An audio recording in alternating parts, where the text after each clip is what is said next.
huge breakthrough over the 800. 145 this season out in Belgium. Fell at those British Championships. Awfully unfortunate. Sam Charig, this is a man who's gone from strength to strength. The City of Portsmouth runner, 339. Nothing better than setting your lifetime best at a British Championships heat, and that's what he did to make that final. And then still performed 8th at the British Championships last weekend. So has that as the high of the British Championships and setting a lifetime best and doing 2 races in 2 days, has that taken anything out of him?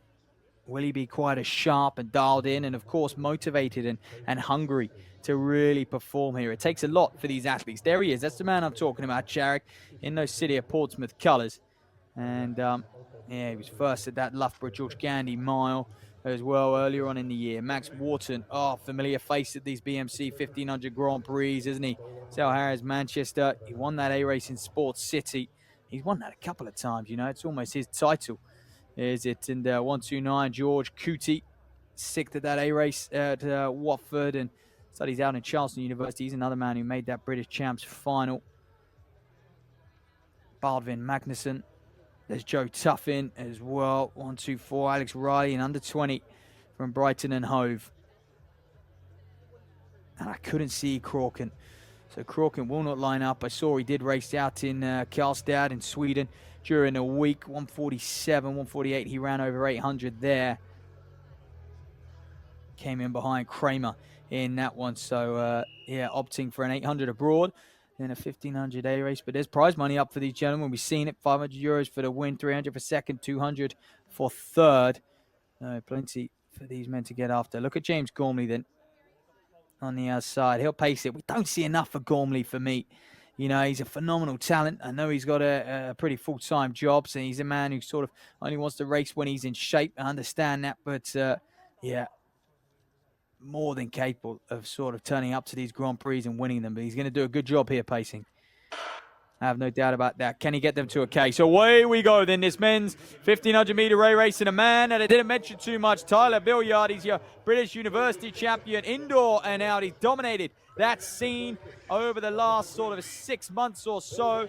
Coached by Dean Miller, big breakthrough, 340 his lifetime best this year. And here goes Gormley then drifting around. Alex Malloy sits in second place. Charik getting up there as well. He might feel obliged to sort of take this race on and lead it after his performance last weekend. And sometimes that happens. You're full of confidence and you're like, I'm the man of this field and I'll show you. So Malloy slots in behind Charik. Brooklyn trying to find space on the outside as well. Wharton, Billiard, all the big players. Tuffin just sucking in there on the inside. And Baldwin, the international athlete. You got Tom Dodd in here as well, the Michigan student. So as they drift round, what are they going to be at 400, Lewis? Looking close, we're expecting a 58 in the round there, and we're right on the money, pretty much 59 in towards that minute mark now. Charry got himself into a really, really positive position, didn't he? Quite a few of them were desperate to try and take that first spot, and it was Charry that was able to get himself up there. Moving forward is Max Wharton as well inside that third position too, as this pack is starting to stretch out a little bit, all trying to keep up with the pacemaker. James Gormley is doing an excellent job indeed. So excellent so far from Samuel Charig, and there is Alex Meloy as well in second place, as once again Max Wharton is forced towards that slightly bit of an outsider position, bit of movement in the back of the pack. There's Alex Riley just trying to make a move and get himself into a better position, but a bit of movement once again here, Matt.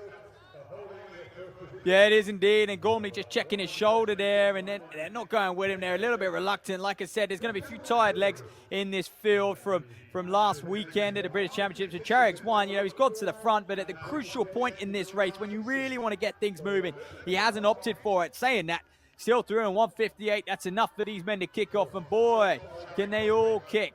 Tyler Billiard coming up on his outside. He's got to just take it up. Billiard, you've got to commit at this stage in the race if you're going to break that exclusive 340 barrier, and he is doing that. He's like he's heard me. Charik just fading back now, and that's George Cootie, another 340 runner. This race is full of them. Can we get something inside the 330s? Joseph Tuffin as well, they're moving into second place. Said there's going to be so much movement in here as Tyler Billiard is the one that leads them away. Joseph Tuffin there in second place. George Cootie, the youngster, moving into third as the bell does sound that they all start to take it up to that upper echelon here, Matt. They do indeed. So let's keep an eye on that 1200-meter split. And the man who's just moving up, Riley Flemington, the under-23 from Canada, 340. The only reason I mentioned him, oh boy, did they teach them how to close over in the States in that NCAA system. You know how to fight for your life over that final 300. He looks to be trying to squeeze round Malloy. That's not going to happen.